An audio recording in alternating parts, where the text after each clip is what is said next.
नमस्कार दोस्तों, मैं रोहित यादव रीजनिंग की फैकल्टी मन का लाइफ संपूर्ण में आप सभी का स्वागत करता हूं। बच्चों की भारी डिमांड के बाद मैंने आज का एक टॉपिक लेकर आया हूं जिसको बोलते हैं पूर्व धारणा, है ना।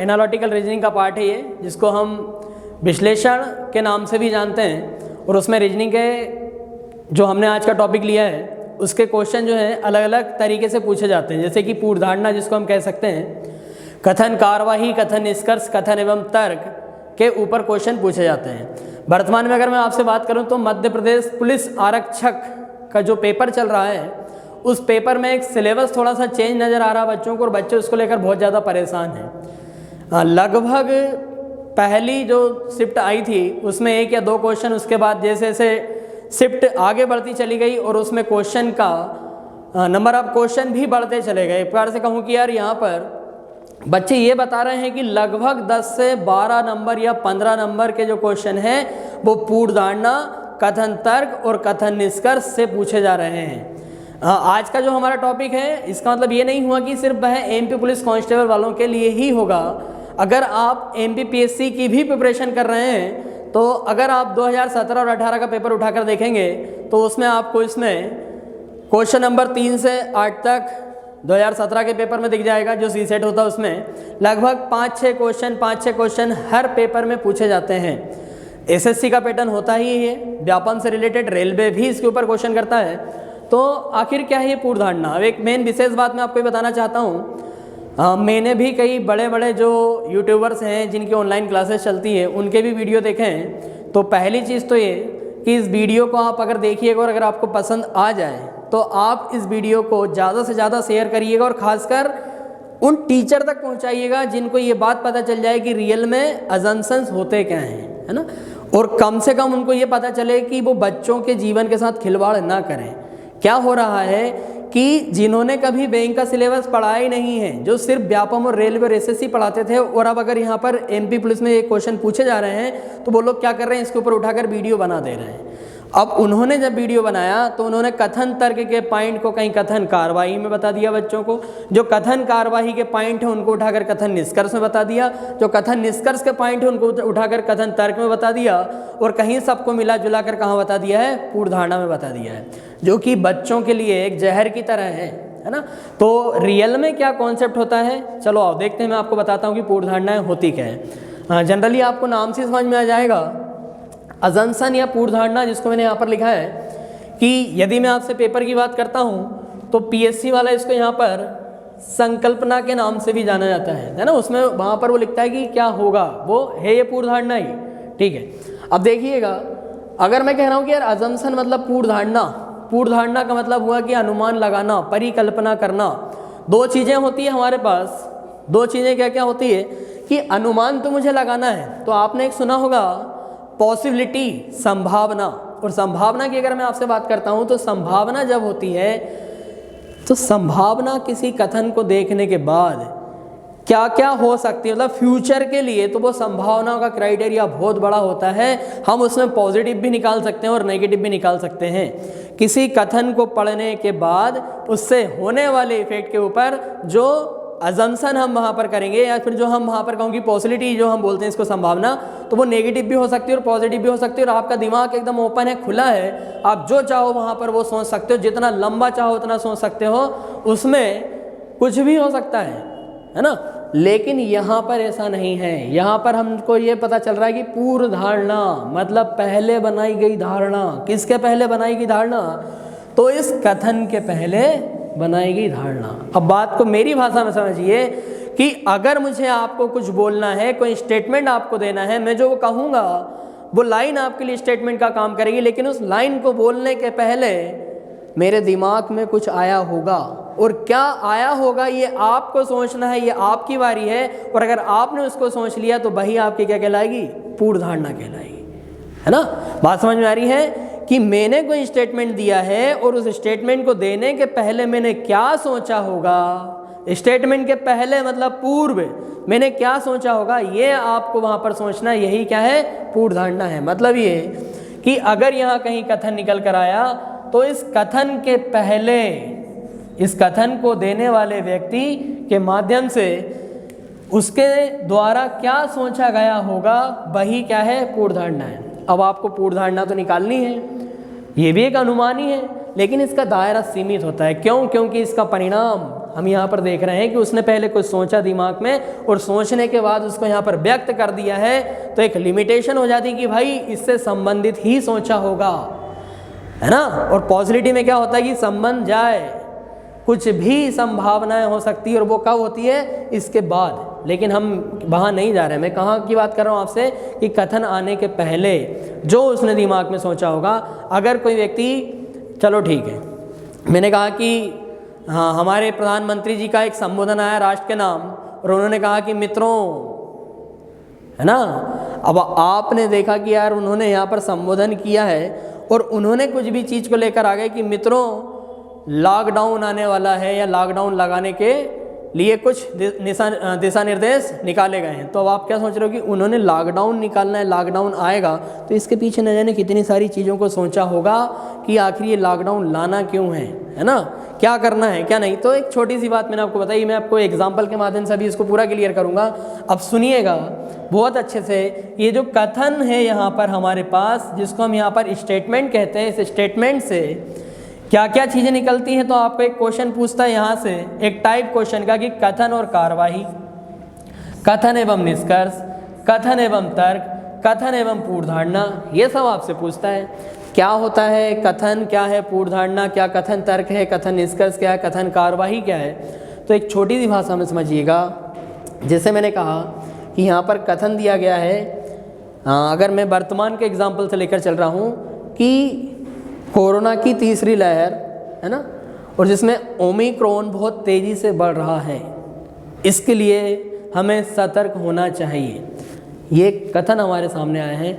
अब ये जो आया है, इसके पहले इन्होंने ऐसा बोलने के पहले कुछ पूर्व धारणाएं करी होगी कि हाँ ये वाकई में ख़तरनाक हो सकता है। जिस तरीके से हम पहला और दूसरा जो कोरोना वायरस आया था, उनसे जिस तरीके से हम काफ़ी परेशान हुए हैं, बहुत सारी चीज़ें हुई है, पूरी अर्थव्यवस्था ही बदल चुकी है। तो उसको ध्यान में रखते हुए इन्होंने यहाँ पर क्या कहा कि यार जो तीसरी जो लहर आई है या ओमिक्रॉन आया है वो बहुत ज़्यादा खतरनाक है, उससे हमें सतर्क रहना चाहिए। तो अब ये जो स्टेटमेंट आया है, इसके बाद इसमें कोई समस्या आपको बताई गई और उस समस्या का सही समाधान करने के लिए यहाँ पर उसकी कार्यवाही भी की जाती है। अब कार्यवाही की, यार भाई उससे निपटने के लिए हमें क्या करना चाहिए, तो यहाँ से क्वेश्चन करेगा कि कथन दे देगा और उसमें यहाँ पर आपको कोई समस्या बता देगा, और उस समस्या के नीचे वहाँ पर 1 और 2 या 3 या 4 कार्यवाही लिखी होती है। जो आपको नहीं करना है वो पहले से कोई निकाल चुका होता है, बस आपको उचित कार्यवाही को ढूंढना होता है। इसके अपने कुछ कॉन्सेप्ट हैं, इसके अपने कुछ पॉइंट हैं जिनको ध्यान में रखकर आपको सॉल्व करना होता है। लेकिन हमारा टारगेट आज का कौन सा, पूर्व धारणा। बट मैं आपको एक बार बता दूं कि हाँ ये कथन कार्यवाही क्या होती है। कोई समस्या होती है, उसका समाधान ढूंढने के लिए वहाँ पर कार्यवाही 1 और 2 लिखी होती है। अब कार्यवाही तो कुछ भी हो सकती है ना भाई, कोई भी चीज़ है। मैंने कहा मुझे ये जो लाइट आ रहा है वो मेरे चेहरे पर आ रहा है, इसका समाधान करना है, उठाया मैंने, लाइट को फोड़ दिया, समस्या का समाधान हो गया? नहीं, नई समस्या खड़ी हो गई कि कल फिर नया लाइट चाहिए। कहने का सेंस ये कि वो आपका यहाँ पर माइंड चेक करने के लिए आपसे पूछता है। दूसरा ये देखिएगा कि कथन एवं तर्क क्या है। अगर कोई व्यक्ति यहाँ पर कथन दिया है तो इसमें क्वेश्चन मार्क के साथ आपसे क्वेश्चन किया जाता है कि क्या लॉकडाउन आना चाहिए। तो एक तर्क होगा कि हाँ आना चाहिए, पीछे अपना रीज़न बताएगा क्यों आना चाहिए। एक बोलेगा कि नहीं आना चाहिए और पीछे अपना रीज़न देगा कि क्यों नहीं आना चाहिए। तो इसमें सशक्त और निर्बल, मतलब कि स्ट्रॉन्ग एंड वीक पॉइंट को फाइंड किया जाता है कि कौन सा वाला तर्क इसमें मजबूत है और कौन सा वाला कमज़ोर है ना, वो यहाँ पर ढूंढते हैं। हमारा मैटर ये नहीं, हमारा मैटर क्या है आज का, पूर्व धारणा भी आता है वहाँ पर। कथन निष्कर्ष, एक कथन वहाँ पर दिया है और उस कथन के ऊपर हमें वहाँ पर उसका निष्कर्ष निकालना, एक प्रकार से मोरल निकालना है कि इतनी बड़ी बात को घुमा फिरा कर हम वहाँ पर ये ढूंढ लें एक शार्ट में कि वो आखिर कहना क्या चाहता है, उसका निष्कर्ष क्या निकला है, वो यहाँ पर आएगा। अब आपने देखा कि ये सब अलग अलग चीज़ें हैं, सबके अपने अपने पॉइंट होते हैं, कुछ कुछ चीज़ों को माइंड में लेकर चलना है। ये आखिर क्यों पूछ रहा है, ये आपसे क्यों पूछता है, तो ये आपके मानव जीवन से संबंधित है। मैंने कहा कि अगर आप किसी भी बड़े एग्जाम की तैयारी करते हो और अगर आप इंटरव्यू में जाते हो तो आपका इंटरव्यू जो होता है वो जनरल नॉलेज का नहीं होता है, वो आपकी पर्सनालिटी को चेक करने के लिए होता है। और इन क्वेश्चन के माध्यम से वो आपको कथन कार्यवाही, कथन तर्क, वो आपके तर्क जान लेगा, वो आपकी कथन कार्यवाही आपका काम करने का तरीका जान लेगा, वो आपका कथन निष्कर्ष वो आपको ये चेक कर लेगा कि व्यक्ति उसको कितने अच्छे से शॉर्टकट में पकड़ सकता है। कहने का सेंस कि पूरी चीज़ें ओवरऑल अगर मैं कहूँ तो ये आपकी पर्सनालिटी को चेक करने के लिए आपसे इसके ऊपर क्वेश्चन पूछे जाते हैं। अब हमारा मुद्दा आज का यहाँ पर किसका है? पूर्व धारणा का है ना। तो देखते हैं जरा कि पूर्व धारणा क्या है। इसको देखिएगा, ये आपको सभी को दिख रहा होगा, लिखा है यहाँ पर सबसे पहले अजम्पशन, पूर्व धारणा या संकल्पना। मैंने अपनी भाषा में इसको तैयार किया है यहाँ पर ताकि आपको बहुत इजी वे में ये चीज़ समझ में जाए, और मेरी गारंटी अगर आपने इसको 10 मिनट का समय दे दिया तो आपको ये पूरा क्लियर हो जाएगा। पूर्व धारणा वह होती है जिसमें कल्पना, अनुमान या मान ली गई बात और स्वीकृति के लिए विचार की गई धारणा होती है। क्या लिखा है? जिसमें कल्पना करना। हाँ, पूर्व धारणा करना मतलब कल्पना होता है। अनुमान लगाना तो हम अजम्पशन ही कर रहे हैं कि आखिर उसने ऐसा कहा तो क्यों कहा होगा, क्या सोचा होगा उसने। कई बार हम बोलते हैं इसने हमसे ऐसा क्यों बोल दिया, अब उसके दिमाग में कुछ आया होगा। तो क्या आया होगा, वही तो हमें तर्क करना है, वही तो हमें लॉजिक लगाना है, वही तो हमें अनुमान लगाना है, वही तो हमारा अजम्पशन है। या मान ली गई बात, मतलब कोई चीज़ की हाँ उसने ऐसा मान ही लिया है, मतलब उसके माइंड में एक धारणा बन चुकी कि ऐसा होता है तो होता है, सीधी सी बात है। और स्वीकृति के लिए विचार की गई धारणा होती, मतलब कि जब अगर उसको प्रेजेंट कर रहा है, कोई बात को अपनी रखना चाहता, तो उसके माइंड में पहले उसने एक एरा तैयार कर लिया, उस चीज़ को उसने एनालाइज कर लिया है कि हाँ ये है, और फिर वह अपनी बातों को रखता है। अब देखना कि जब कोई व्यक्ति कुछ बातें कहता है तो वह उसमें अपने विचारों के प्रत्येक पहलू को और प्रत्येक विचार को व्यक्त नहीं कर पाता है। कई बार ऐसा होता है कि अगर कोई व्यक्ति स्टेटमेंट दे रहा है तो वो बोलना बहुत कुछ चाहता है, उसके अंदर बहुत कुछ विचार आए हैं, लेकिन उसको शॉर्टकट में एक लाइन में वहाँ पर एक स्टेटमेंट की तरह वो आपके सामने रखता है, प्रत्येक बात को नहीं रख पाता है, नहीं बोल पाता। कहने के सेंस ये ऐसे विचार जो उसके मन में आते हैं परंतु कथन के द्वारा व्यक्त नहीं किए जाते। मन में तो उसके बहुत सारी चीज़ें आई लेकिन वो पूरी बातों को नहीं रख पा रहा है, ठीक है। अर्थात कथन के छिपे हुए हिस्से को पूर्व धारणा की तरह परिभाषित किया जा सकता है। मतलब कि जो कथन है उसका जो छुपा हुआ भाग है, जो हमें उसने नहीं बताया लेकिन जो उसके मन में था, जो उसके दिमाग में पहले आ चुका था, उसे हम क्या बोलते हैं? पूर्व धारणा बोलते हैं। पूर्व मतलब पहले, धारणा बना लेना मतलब पूर्व धारण कर लेना किसी चीज़ को। एक प्रकार से मैं कह दूँ सीधे सिंपल सी भाषा में। अब देखिएगा, ये बात तो मुझे समझ में आई कि अगर कथन के बाद अगर हम कुछ निकाल रहे हैं तो वो निष्कर्ष हो सकता है, कार्यवाही हो सकता है, कथन तर्क हो सकता है ना, या फिर मैं कहूँगी संभावना हो सकता है। लेकिन कथन आने के पहले जो सोचा होगा, जो व्यक्ति बोल रहा है उसने बोलने के पहले दिमाग में क्या सोचा होगा, वो कहलाती पूर्व धारणा। अब अगर वो कथन आने के पहले क्या सोचा होगा तो उससे संबंधित ही हमें सोचना है। तो इनके कुछ पॉइंट हैं जो आपको मैं बताऊँगा कि उनको आपको माइंड में याद रखना है। सीधी सी भाषा में देखिए, कथन वह होता है जो व्यक्ति के द्वारा दिया जाता है, ठीक है भाई। पूर्व धारणा वह है जो कथन करने से पहले उसके दिमाग में आया होगा, सीधी सी बात है। चलो देखो जरा आगे, कथन को अब इसको भाई सॉल्व कैसे करें। पूर्व धारणा के क्वेश्चन जब हम बनाएं तो इसमें बड़े सिंपल से क्वेश्चन आएंगे। थोड़ा बहुत हो सकता है कि वर्तमान मुद्दों के ऊपर वो आपसे क्वेश्चन कर सकता है, और वर्तमान मुद्दे मतलब अगर मैं कहूँ कि इंडिया लेवल पर तो न जाने क्या है, समस्याओं का ढेर लगा हुआ है। जैसे 2-4 मुद्दे मैं आपको बता दे रहा हूँ ताकि आपका माइंड सेट हो जाए कि आपको किन किन चीज़ों के बारे में जानकारी होना चाहिए। जैसे मैंने कहा कि सबसे पहला मुद्दा तो यार जैसे कि कोरोना वायरस की एक समस्या, मतलब बीमारियों को लेकर है। इन्वायरमेंट की समस्या चल रही है इंडिया के सामने बहुत बड़ी, है ना। दिल्ली प्रदूषित शहर में सबसे ऊपर माना जाता है। उसके बाद मैंने कहा कि जनसंख्या वृद्धि है, बेरोजगारी है ना, भ्रष्टाचार, करप्शन जिसे हम बोलते हैं, है ना। इसके बाद में चुनावी मुद्दे हो गए आपके, राजनीति से रिलेटेड चीज़ें हो चुकी है आपकी। इसके बाद मैंने कहा कि नारकोटिक्स से संबंधित आपके पास क्वेश्चन आ सकते हैं, है ना। बच्चों में बढ़ती हुई गेम या ऑनलाइन गेम की लत, है ना, उसके ऊपर क्वेश्चन आ सकते हैं। शिक्षा के क्षेत्र में क्वेश्चन आ सकते हैं, मेडिकल क्षेत्र में आ सकते हैं कि डॉक्टरों के द्वारा लूटे जाने वाले पैसे, है ना, अनइवन तरीके से आपको दवाइयाँ खिलाना, दुनिया भर की चीज़ें, मतलब कहने के सेंस की जो हाईलाइट चीज़ें हैं, जो न्यूज़पेपर के फ्रंट पर बनी रहती है, जो बार बार मीडिया में बनी रहती है, वही मुद्दे वो उठाकर यहाँ पर आपके सामने लाएगा। और इन क्वेश्चन के माध्यम से आपका नॉलेज भी चेक कर लेगा और आपकी पर्सनालिटी को भी चेक कर लेगा। वो अंदर से निकाल लेगा कि आप कितना क्विक सोचते हो, आप कितना सही सोचते हो, आपका सोचने का तरीका क्या है, आप कितने पॉजिटिव हो, आप कितने नेगेटिव हो, और अगर आपको अधिकारी बना दे तो आप कितने भ्रष्ट हो, या आप देश को किस तरीके से संभाल सकते हो। इन चीज़ों को चेक करने के लिए वो यहाँ पर आपसे ये सब एनालिटिकल पार्ट ऑफ रीजनिंग के क्वेश्चन करता है। चलो देखते हैं। पूर्व धारणा मतलब कथन को एक जासूस की तरह पढ़ें। क्या लिखा कि कथन को एक जासूस की तरह पढ़ें। अब क्यों पढ़ें उसको भी समझना। बोलता है कि और उसमें उपयोग होने वाले शब्दों पर विशेष ध्यान दें। ये जो शब्द लिखा है ये थोड़ा सा पीपीटी बनाने में वो शय जो होता है शक्कर वाला वो चेंज हो जाता है, तो कोई इशू नहीं है ना।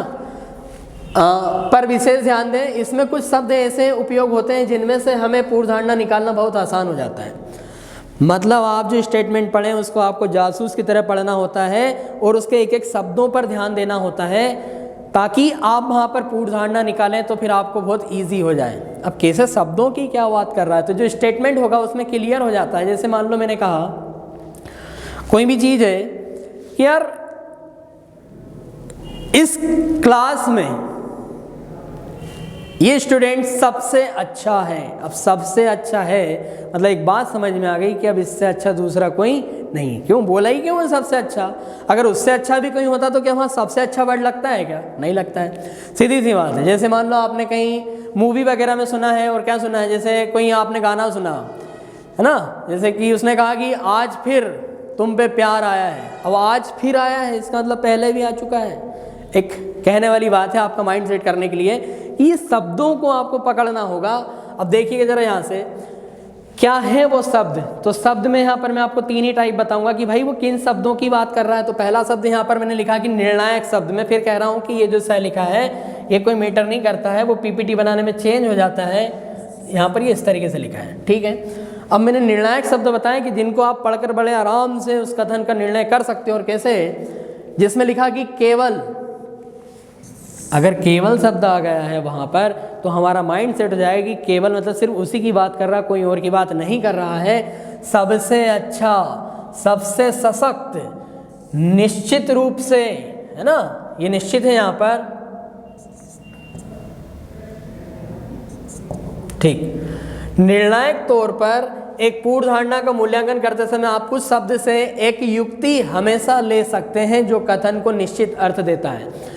प्रेजेंट में मैंने सिर्फ आपको पूर्ण धारणा में इतना बताया कि हमारे पास यहाँ पर कुछ शब्द होते हैं जिसको हम बहुत अच्छे से माइंड एक जासूस की तरह उस कथन को पढ़ते हैं, तो कुछ शब्द वहाँ से निकाल लेते हैं और उनसे हमारा माइंड सेट कर लेते हैं कि यार जैसे अगर कुछ ऐसे वर्ड आते हैं तो इनसे हम आसान तरीके से उसको पकड़ सकते हैं। जैसे केवल राष्ट्रपति ही फांसी की सजा को माफ़ कर सकते हैं, तो हाँ, इनके अलावा कोई दूसरा व्यक्ति है ही नहीं। राज्यपाल के पास भी एक शक्ति होती है लेकिन वो फांसी की सज़ा को माफ़ नहीं कर सकते। आर्टिकल नंबर 72 में राष्ट्रपति को यह शक्तियाँ प्राप्त हैं कि वो किसी व्यक्ति की चाहे तो फांसी भी रुकवा सकते हैं। तो केवल शब्द लगा मतलब इनके अलावा कोई दूसरा व्यक्ति नहीं होगा, ठीक है। सबसे अच्छा, अब ये एक शब्द आया कि सबसे अच्छा, अब मैंने एक एग्जाम्पल लिखा है कि सबसे अच्छा ताला अलीगढ़ में मिलता है। इसका मतलब हुआ कि अब इससे अच्छा ताला और कहीं नहीं मिलता है। अगर आपने ऐसा बोला है तो फिर उसका मीनिंग तो यही निकल कर आएगा। शब्दों पर आपको ध्यान देना है। तो ये हो गए हमारे निर्णायक शब्द कि अगर हम शब्दों को इस तरीके से लेकर चलें तो उसके ऊपर हम पूर्व धारणा बहुत आराम से कर सकते हैं। कैसे पूर्व धारणा? किसी ने अगर ये कहा कि सबसे अच्छा ताला अलीगढ़ में मिलता है तो इसकी पूर्व धारणा क्या? अब पूर्व धारणा ये कि उसने इसके पहले माइंड में घुमाया होगा कि यार मैंने इतने ताले देखे हैं या और भी कई ताले हैं तो इससे अच्छा ताला उसे कहीं नहीं मिला, इसलिए उसके अंदर से आवाज़ निकल कर आई कि सबसे अच्छा ताला कहाँ का मिलता है? अलीगढ़ का। बाकी ताले उन्होंने और भी चेक कर चुके हैं, सीधी सी बात है। अब देखिएगा जरा, समुच्चय बोधक। समुच्चय बोधक का मतलब हुआ यहाँ पर कि एक संयुक्त वर्ड यहाँ पर बनते हैं या फिर दो वाक्यों को जोड़ने के लिए वहाँ पर बनते हैं। देखना जरा यहाँ पर क्या लिखा है कि पहले, इसलिए, पहले। अब पहले शब्द आ गया है वहाँ पर कि यार इससे पहले ऐसा नहीं हुआ या इसके पहले मैं गया था, कोई भी चीज़, तो वहाँ से आपका माइंड सेट हो जाएगा कि ये पहले शब्द का अगर यूज़ कर रहा है तो इससे हम मीनिंग निकाल सकते हैं बहुत अच्छे से। इसलिए ऐसे कंजक्शन की तरह यूज़ हो रहे हैं दो वाक्यों को जोड़ने। यहाँ तक कि, है ना, बाद, जैसा इसका परिणाम, यद्यपि, के बावजूद, के बजाय। ये कहीं ना कहीं ऐसा लग रहा है कि एक सेंटेंस हुआ और उसमें बीच में इसको जोड़ा है ना। बहुत अच्छी तैयारी करने के बावजूद बच्चों के एमपी पुलिस के पेपर में अच्छे नंबर नहीं आ रहे हैं। आप देख रहे हो दो वाक्य जुड़े हैं, बहुत अच्छी तैयारी करने, मतलब उन्होंने बहुत अच्छी तैयारी करी है, उसके बाद भी उनके अच्छे नंबर नहीं आ रहे हैं। मतलब क्या कुछ पेपर में बदलाव हुआ है?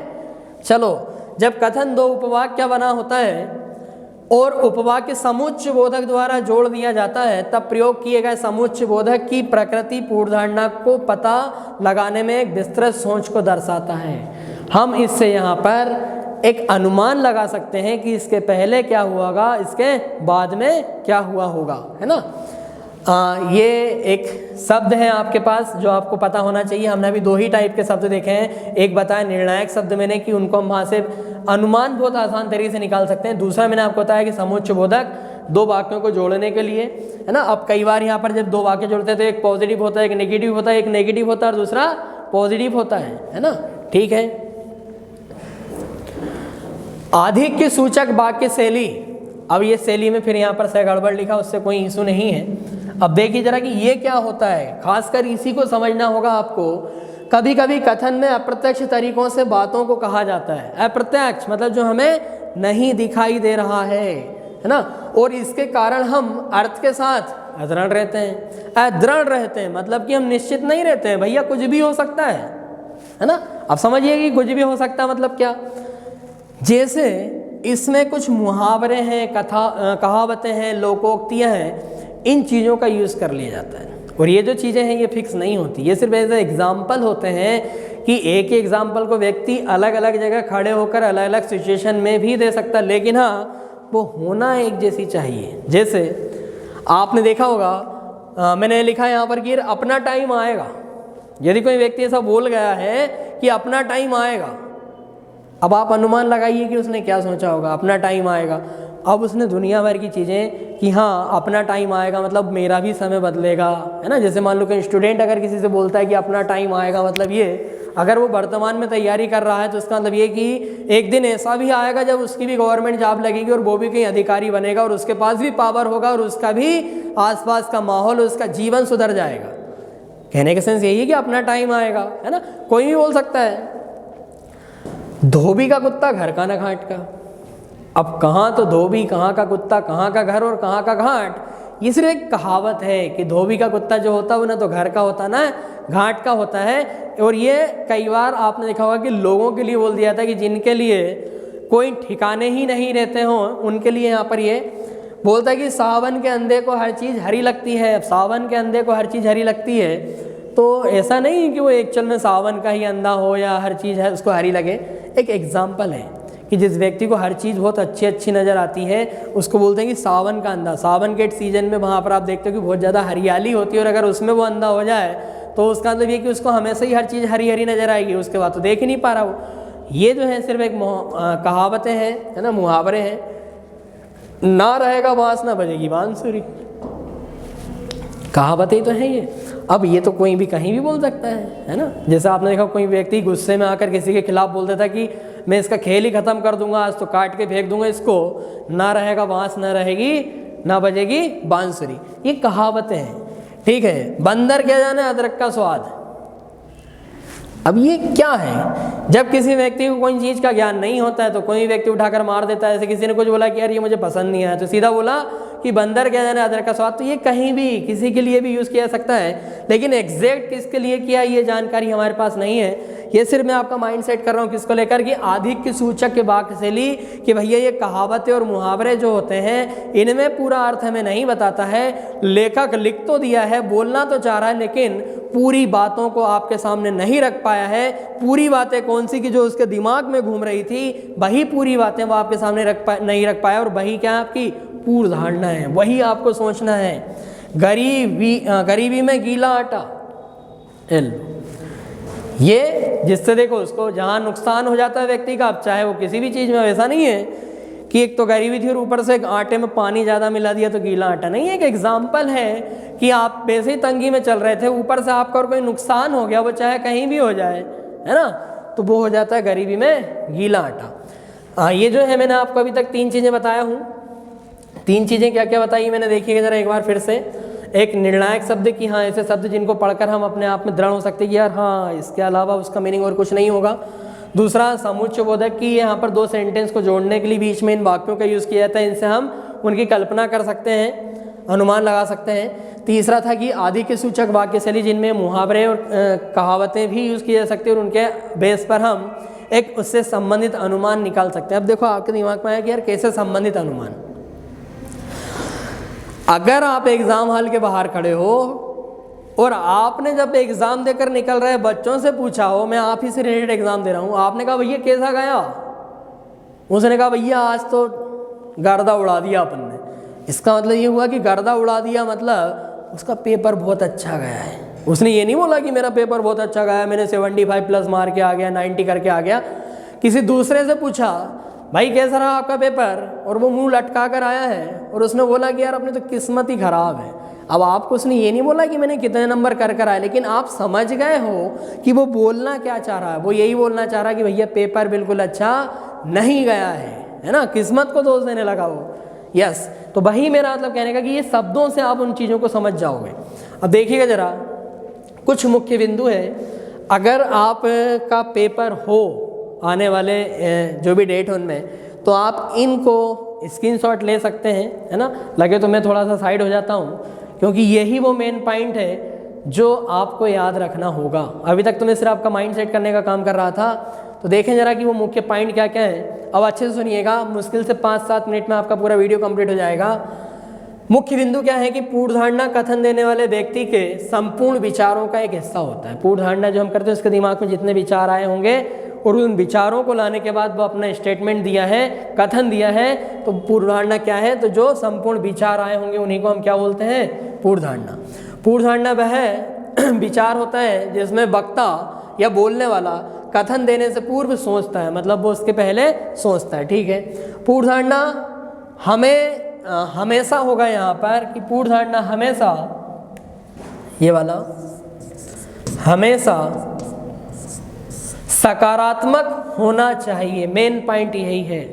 जब भी आप अनुमान निकालोगे, आप कभी नकारात्मक या नेगेटिव अनुमान नहीं निकाल सकते हो। आप हमेशा जब भी अनुमान निकालोगे, कैसे निकालोगे, पॉजिटिव निकालोगे, है ना। किसी घर के मुखिया ने कहा कि अरे यार हम एक काम करते हैं, घर के बाहर डोरबेल लगवाते हैं।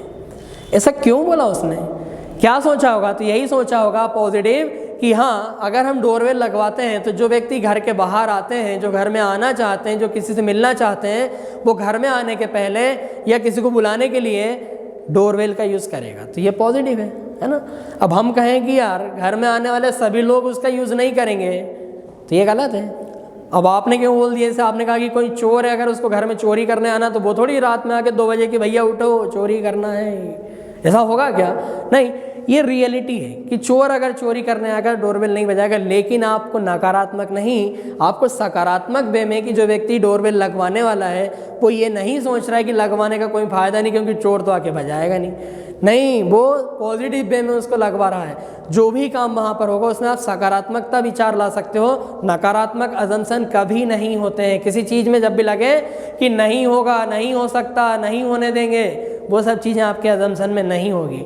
आप कल्पना ही तो कर रहे हो, आप डेफिनेट थोड़ी बता रहे हो, आप तो अनुमान निकाल रहे हो। और अनुमान जब है कि कोई व्यक्ति कोई काम कर रहा है तो वो सकारात्मक सोच के साथ ही काम को करता है। प्रार्थना, आदेश, सलाह को पूर्वधारणा के मामले में पूरी तरीके से विचार में लिया जाता है। प्रार्थना, अगर कोई व्यक्ति किसी से प्रार्थना कर रहा है, उसके ऊपर उन्होंने स्टेटमेंट दिया है और अब हमसे अनुमान उसके ऊपर निकालने के लिए बोल रहा है, तो अगर कहीं उसमें प्रार्थना जैसा शब्द आ रहा है, जिसको हम यहाँ पर रिक्वेस्ट बोल सकते हैं, निवेदन बोल सकते हैं, तो वहाँ पर उसकी प्रार्थना को स्वीकार किया जाएगा, ये अजम्पशन आप निकाल सकते हो। क्यों?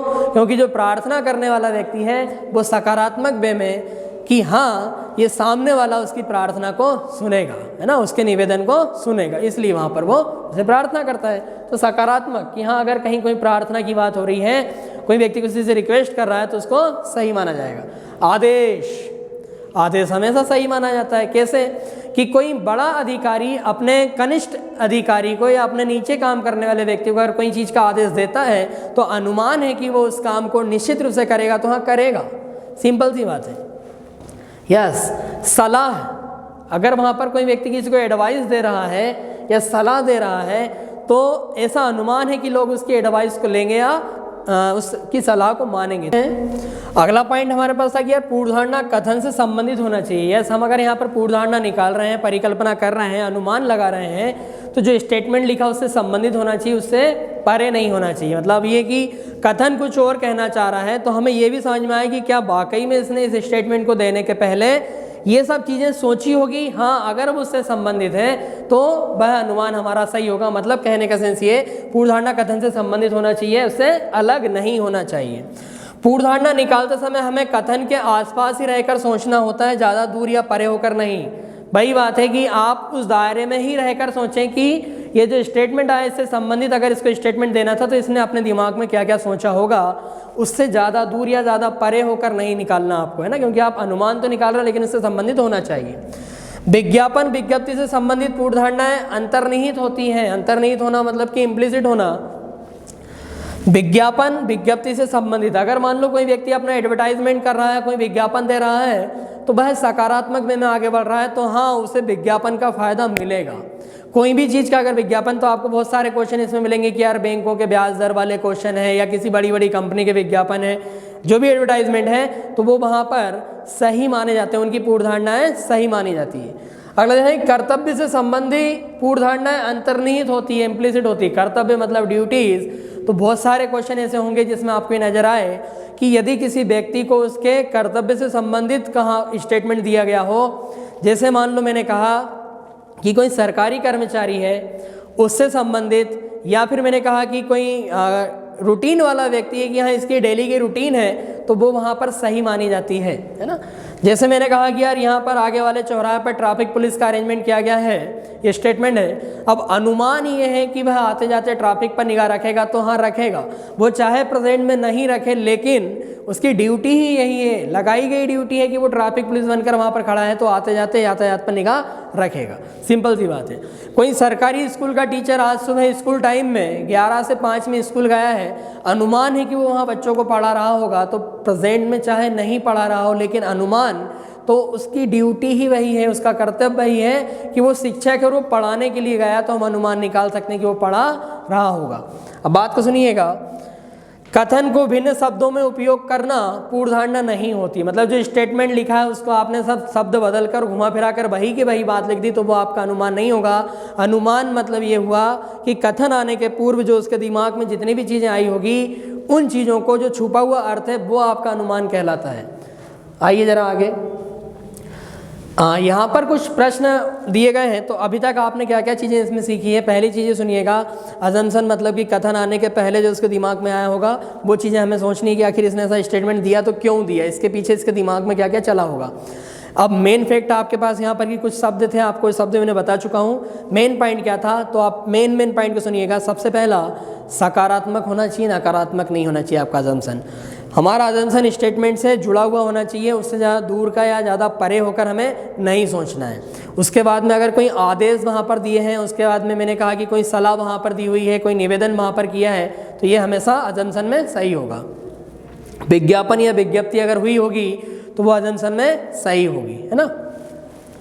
अब देखिएगा ज़रा यहाँ पर ये प्लस प्रश्न यहाँ पर दिए हुए हैं, ये फिर से टाइपिंग का थोड़ा सा पीपीटी बनाने पर शब्द चेंज हो जाता है, कोई इशू नहीं है। ये यहाँ पर लिखे हैं आपके प्रश्न, लिखा है यहाँ पर, तो मैंने वही क्वेश्चन लाया हूँ जो व्यापम में पूछे गए हैं, है ना, और उससे संबंधित ही लेकर आया हूँ। और आप मेरे साथ जब इसको बनाओगे तो बड़ा आसान हो जाएगा ये आपको, ज़्यादा नहीं हो सकता है। इसमें कुछ चीज़ें ऐसी होगी जिनमें आपका नॉलेज भी चेक कर लिया जाए, बाकी बहुत सारी चीज़ें बड़ी कॉमन सी होती है। लिखा है यहाँ पर कि कथन, अब कौन लिखा है क्या लिखा है वो बात का मैटर है। कथन में लिखा है हमें वृक्ष के नीचे रात में नहीं सोना चाहिए, ऐसा स्टेटमेंट दिया है। अब किसने दिया ये छोड़ो, लेकिन अगर उसने ऐसा कहा तो क्यों कहा होगा, भाई तो हमारा सवाल है कि क्यों कहा होगा। और क्यों कहा होगा तो वो क्यों का मतलब है कि ऐसा स्टेटमेंट देने के पहले उसके माइंड में कोई चीज़ आई होगी, और क्या आई होगी, भाई कुछ तो सोचा होगा वो। तो देखो जरा पूर्व धारणा अजम्पशन नंबर 1 लिखा है कि वृक्ष के पत्ते गिरने से हमारे कपड़े खराब हो सकते हैं। क्या उसने ऐसा इसलिए बोला कि भैया वृक्ष के पत्ते गिरेंगे तो हमारे कपड़े खराब हो सकते हैं इसलिए रात में पेड़ के नीचे नहीं सोना चाहिए, क्या ऐसा होगा क्या? नहीं, ये उससे संबंधित ही नहीं है। अगर मैं कहूँ कि उसका जो स्टेटमेंट है वो क्या यह सोच कर दिया होगा, नहीं, यह अनुमान तो आपने निकाल लिया, लेकिन क्या वो ऐसा दिमाग में आया होगा तब उसने ऐसा कहा है क्या? नहीं कहा है ना। दूसरा, ये गलत हो गया आपका। वृक्ष रात में कार्बन डाइऑक्साइड निकालते हैं जो स्वास्थ्य के लिए हानिकारक है। यस, ये अनुमान जरूर सही है, ये अजम्पशन बिल्कुल सही है कि ये उसके दिमाग में आया होगा। अब हम भी तो अनुमान ही निकाल रहे हैं कि उसके दिमाग में आया होगा, है ना। तो हाँ बिल्कुल ये आ सकता है, और अगर ये आया होगा तो उसने उससे संबंधित ही कहा कि भैया ये जो वृक्ष होते हैं वो रात में कार्बन डाइऑक्साइड निकालते हैं, इसलिए हमें रात में वृक्ष के नीचे नहीं सोना चाहिए। सीधा है। कितने लोगों को ऐसा लगा कि पहला वाला भी सही है कि वृक्ष के अगर पत्ते गिरते हैं तो हमारे कपड़े खराब हो जाएं। फिर कपड़े का जीवन ही खराब है वहाँ तो। अगर व्यक्ति वृक्ष के नीचे सो रहा है घर छोड़ के, इसका मतलब कि जीवन ही खराब है, तो फिर कपड़े क्या खराब है? ये तो बिल्कुल गलत है। चलो ये पहला वाला क्लियर होगा। दूसरा देखना जरा यहाँ से, कथन में लिखा कि प्राथमिक विद्यालय में मध्य दिवस के भोजन, मतलब मिड डे मील की बात चल रही है, मध्याह्न भोजन की बात चल रही है। और क्या बोलता है कि मध्य दिवस के भोजन उपलब्ध कराने में विद्यालय आने वाले छात्रों की संख्या में बढ़ोतरी हुई है। मतलब अगर ये मिड डे मील प्रोवाइड करवा रहे हैं तो उससे जो स्टूडेंट आ रहे हैं उनकी संख्या में बढ़ोतरी हुई है, वृद्धि हुई है। क्या ऐसा स्टेटमेंट इसने दिया है? तो इसके पीछे क्या सोच है? तो मध्य दिवस का भोजन बच्चों को विद्यालय आने के लिए आकर्षित करेगा। हो सकता है, बिल्कुल करेगा। वे बच्चे जो अच्छे भोजन से वंचित है विद्यालय में आएंगे, नहीं, ये गलत है। कहने का सेंस ये कि यार यहाँ पर अगर इसने ऐसा कहा कि प्राथमिक विद्यालय में मध्य दिवस के भोजन उपलब्ध कराने से विद्यालय में आने वाले छात्रों की संख्या में बढ़ोतरी हुई है, किस कारण से हुई है? तो कारण आप देख रहे हो, आप शब्दों को पकड़ सकते हो, यहाँ पर क्लियर लिखा है किसके कारण। तो उसने यहाँ पर बताया कि मध्य दिवस के भोजन उपलब्ध कराने में विद्यालय आने वाले छात्रों की संख्या में बढ़ोतरी हुई है। तो हाँ, ये क्यों हुई? क्योंकि उन्हें आकर्षित कर रहा है। तो हाँ, मध्य दिवस का भोजन बच्चों को विद्यालय आने के लिए आकर्षित करेगा। बिल्कुल सही है, हम इससे सहमत हैं, ये अनुमान हो सकता है। जो वे बच्चे जो अच्छा भोजन से वंचित है, मतलब ऐसे बच्चे जिन्हें अच्छा भोजन नहीं मिल रहा है वो विद्यालय में आएंगे, नहीं, ये उन्हीं के लिए होता है जो विद्यालय के विद्यार्थी होते हैं, उनके लिए होता है। तो ऐसा तो है नहीं कि जिन्हें भोजन नहीं मिल रहा है वो विद्यालय चले जाएंगे। तो ये तो काफ़ी दूर का तर्क हो गया है और उससे संबंधित ही नहीं है, इसका केवल एक अनुसरण करता है। लिख रहा है कि फ्लाईओवर से रोहित नगर मार्ग पर यातायात सुगम हो जाएगा। बात को समझिएगा, किसकी बात चल रही है? तो फ्लाईओवर बनाने की बात चल रही है। और कहाँ पर? तो कोई भी एक जगह पर्टिकुलर आपको दी हुई है, बोलता है कि फ्लाईओवर से रोहित नगर मार्ग पर यातायात कैसा हो जाएगा? सुगम हो जाएगा। सुगम मतलब आसान हो जाएगा, इजी हो जाएगा। अब पूर्वधारणा की भाई अगर इस व्यक्ति ने ऐसा कहा तो क्यों कहा होगा? इसको कोई तो समस्या नजर आई होगी, तब तो उसने ऐसा कहा है। रोहित नगर मार्ग पर सामान्यतः बहुत यातायात होता है। हाँ, होता होगा, तभी तो उसने ऐसा कहा है कि वहाँ एक फ्लाईओवर बना दे ताकि जो ट्रैफिक है वो वहाँ पर सुगम हो जाए, आसान हो जाए, इजी हो जाए। तो ये वाला बिल्कुल अनुमान सही है, हम ये अनुमान निकाल सकते हैं, उसमें कोई दिक्कत नहीं है, उसी से संबंधित है और हो सकता है यही उसके दिमाग में आया हो। इस समय भी शब्दों पर ध्यान दीजिएगा, इस समय भी रोहित नगर मार्ग पर एक फ्लाईओवर है, ये जानकारी हमारे पास नहीं है और हम उसको संबंधित भी नहीं कर सकते कि वहाँ पहले से एक और था इसलिए उन्होंने कहा। उन्होंने ऐसा नहीं कहा कि एक और फ्लाईओवर, शब्दों को पकड़िएगा, उन्होंने ऐसा नहीं कहा कि एक और फ्लाईओवर, उन्होंने सिर्फ क्या कहा कि फ्लाईओवर से रोहित नगर मार्ग पर यातायात सुगम हो जाएगा। वहाँ पहले से है या नहीं कोई इन्फॉर्मेशन नहीं है, तो इसका दूसरा वाला कैसा है? गलत, और पहला वाला सही है। चलो आओ देखते हैं। ये देखिएगा क्वेश्चन बार बार रिपीट होता है ना, जनरली बैंक में पूछा जाता था ये, और ये इसमें भी पूछा गया आपसे, रेलवे में भी। बैंक एक्स के द्वारा एक विज्ञापन, अब अभी थोड़ी देर पहले मैंने क्या कहा था कि विज्ञापन जो होता है उसमें अजम्पशन हमें सही निकालने होते हैं ना। बैंक द्वारा एक विज्ञापन है कि शिक्षा ऋण, क्या कहा? बैंक एक्स के द्वारा एक विज्ञापन है कि शिक्षा ऋणों के लिए हमारी ब्याज दरें किसी भी दूसरे बैंक से कम है। क्या बोल रहा है? हमारी ब्याज दरें, ये रहा, हमारी ब्याज दरें किसी दूसरे या किसी भी दूसरे बैंक से कैसी है? कम है। शब्दों को पकड़ना। अब देखना जरा यहाँ पर कि विज्ञापन दिया है, किसने दिया है? बैंक वाले ने दिया। और क्या दिया कि हमारी जो शिक्षा ऋण पर जो बैंक रेट है, मतलब ब्याज रेट है, ब्याज दर है, वो दूसरों के कंपेयर में कैसी है? कम है। चलो देखते हैं, कुछ दूसरे बैंक भी शिक्षा ऋण देते हैं। हाँ, वो खुद ही तो बोल रहा है क्या कि दूसरे बैंक से कम है, मतलब दूसरे बैंक भी दे रहे होंगे और उनसे इनकी कैसी कम है।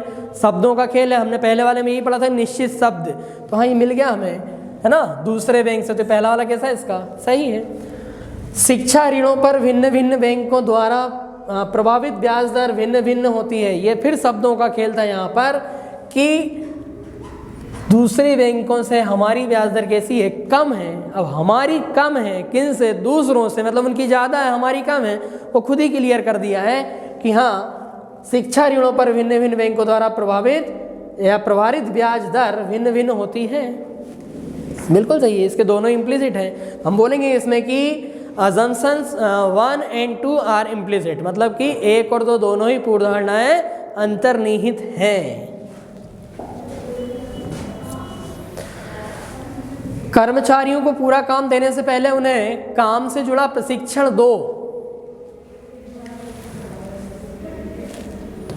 अगर ऐसा स्टेटमेंट किसी ने दे दिया है, ये लिखा है प्रशिक्षण, ठीक है।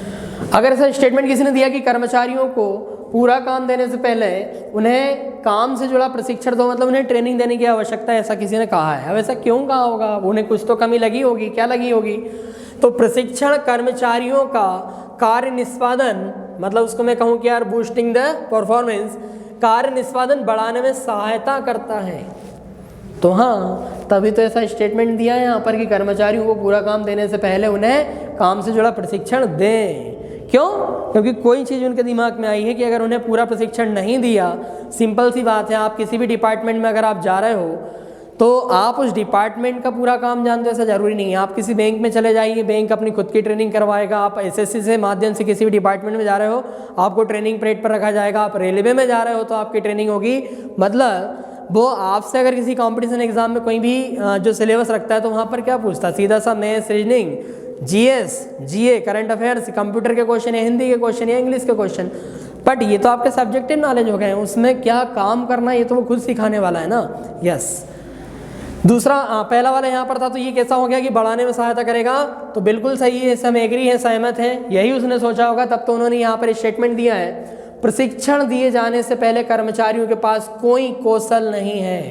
नहीं, शब्दों को पकड़िएगा, क्या बोला कि प्रशिक्षण दिए जाने से पहले कर्मचारियों के पास कोई कौशल, कौशल मतलब स्किल्स नहीं है।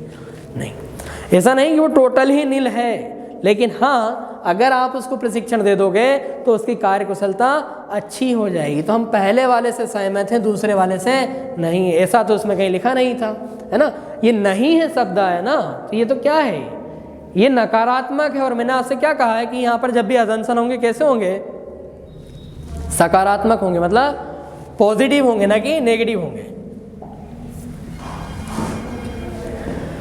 लिखा है यार कि स्टेटमेंट में कम होते जीवाश्म ईंधन, मतलब फॉसिल्स फ्यूल, भंडारों को बचाने के लिए सरकार ने सभी वाणिज्यिक कमर्शियल वाहनों को बायो ईंधन से चलाने का फैसला किया। किसने कर लिया भैया? सरकार ने कर लिया। और सरकार ने कर लिया मतलब आप कुछ नहीं कर सकते हो।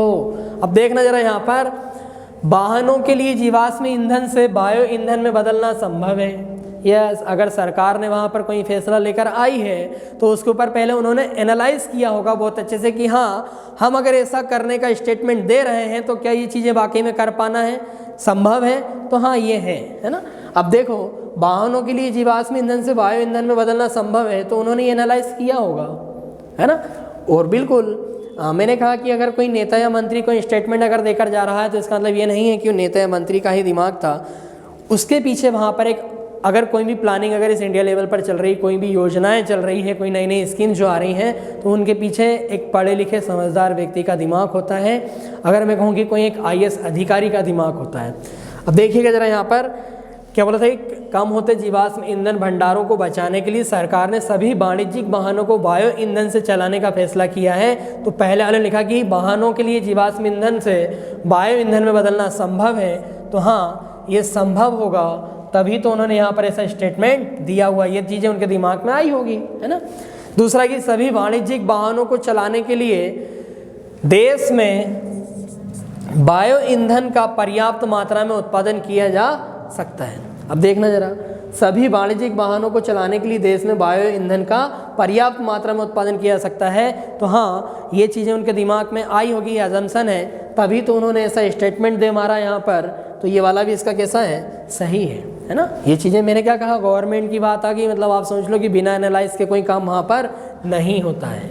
दोनों ही कैसे इसके सही है। लिख रहा है कि हाईवे पुलिस अथॉरिटी ने नियमित दूरी पर गति सीमा और हाईवे पर अधिक गति के खतरों को निर्दिष्ट करने वाले बड़े बड़े बोर्ड लगाए हैं, मतलब जिसमें दिशा निर्देश दिए जाते हैं कि आपको कैसे चलना कैसे नहीं चलना है। कौन ने लगाए हैं? हाईवे पुलिस अथॉरिटी ने लगाए हैं। अब अथॉरिटी ने लगाए हैं, ठीक है, शब्दों को पकड़ना। हो सकता है अधिकांश मोटर चालक हाईवे पर अपने वाहन गति सीमा के भीतर चलाएं, तो बिल्कुल हो सकता है, इसीलिए तो लगाए हैं। अगर उन्होंने वो बोर्ड लगाए हैं तो लगाने के पहले कुछ तो दिमाग में आया होगा, तो यही चीज़ें दिमाग में, यही हम अनुमान निकाल रहे हैं कि भाई बोर्ड लगाने का कोई तो फ़ायदा होगा। तो मैंने अभी थोड़ी देर पहले कहा था विज्ञापन या विज्ञप्ति से अनुमान हमेशा सकारात्मक निकाले जाते हैं। तो हाँ, ये वाला सही है आपका। दूसरा वाला पढ़ेंगे आप, उसमें क्या लिखा है? दूसरे वाले में लिखा है आमतौर पर मोटर चालक ऐसी चेतावनियों को नज़रअंदाज करते हैं और हाईवे पर अधिक स्पीड से वाहन चलाते हैं। नहीं, ये कैसा हो गया आपका? ये नेगेटिव हो चुका है। क्या बोल रहे हैं यहाँ पर? ये कि नज़रअंदाज करते हैं, मतलब उनका लगाने से कोई फर्क नहीं पड़ेगा, है ना, ऐसा। ये गलत है, ये नकारात्मक हम अजम्पशन नहीं निकाल सकते हैं, वहाँ पर अजम्पशन हमें सकारात्मक ही निकालना होगा। नगर निगम ने तटों के किनारे झोपड़ियों में रहने वाले सभी लोगों को मानसून के दौरान ऊंची जगहों पर जाने के लिए कहा है। किसने कहा है? नगर निगम ने कहा है। नगर निगम मतलब कि गवर्नमेंट के आदेश होगा एक प्रकार से। हो सकता है झोपड़ियों में रहने वाले कई लोग शहर छोड़ दें, ये सब वाला है, मैं बार बार बोल रहा हूँ, आप उसको एक्सेप्ट कर लेंगे। शहर छोड़ दें और राज्य में कहीं और जाकर रहें। नगर निगम ने तटों के किनारे झोपड़ियों में रहने वाले सभी लोगों को मानसून के दौरान ऊंची जगहों पर जाने के लिए कहा है। किसने कहा है? नगर निगम ने कहा है।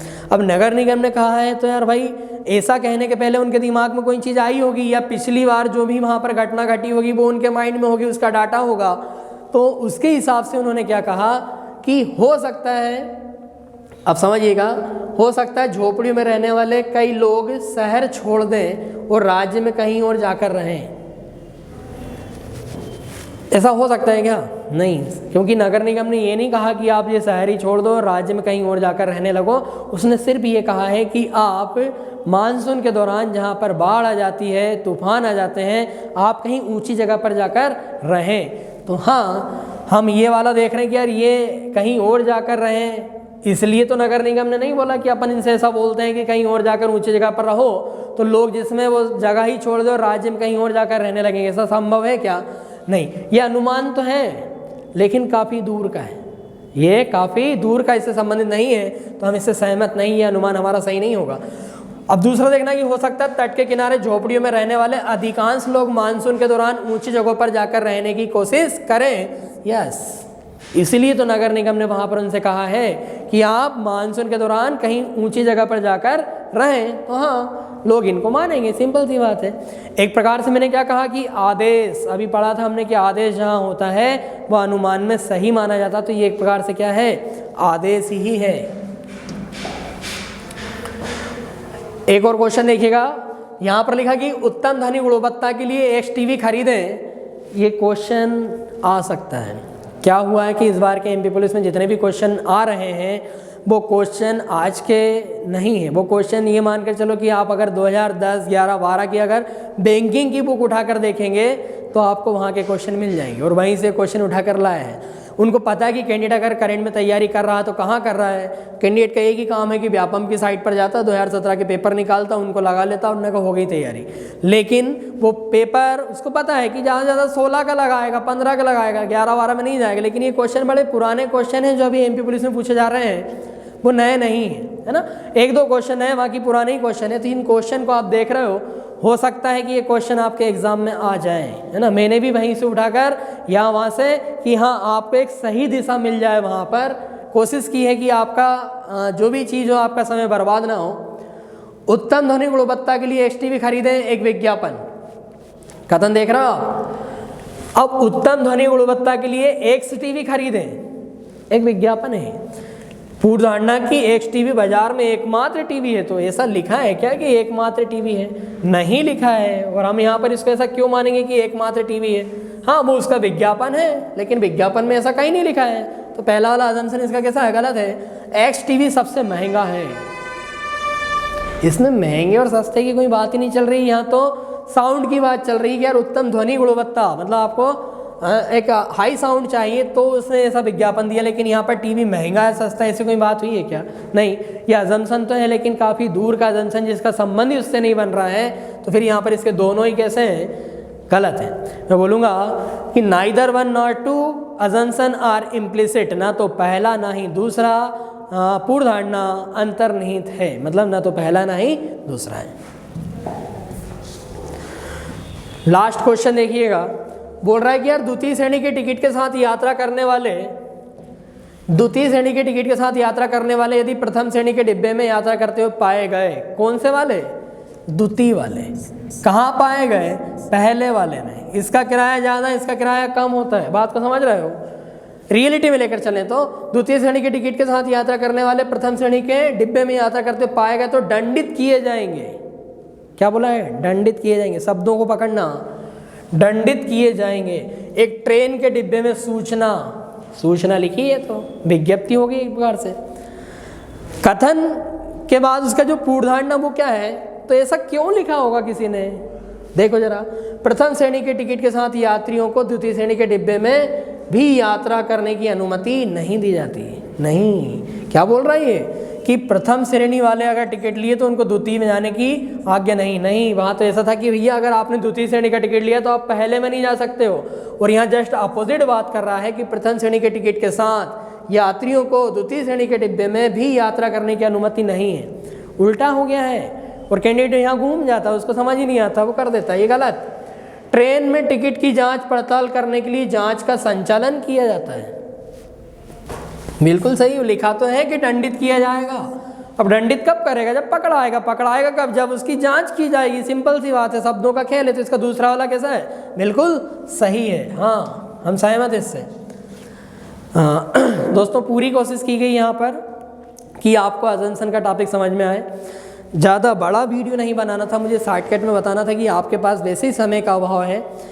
अब अगर आपकी वीडियो समझ में आया है या पसंद आया है तो आप इसको शेयर करेंगे, लाइक करेंगे, सब्सक्राइब करेंगे, बेल आइकन को बटन को दबाएंगे।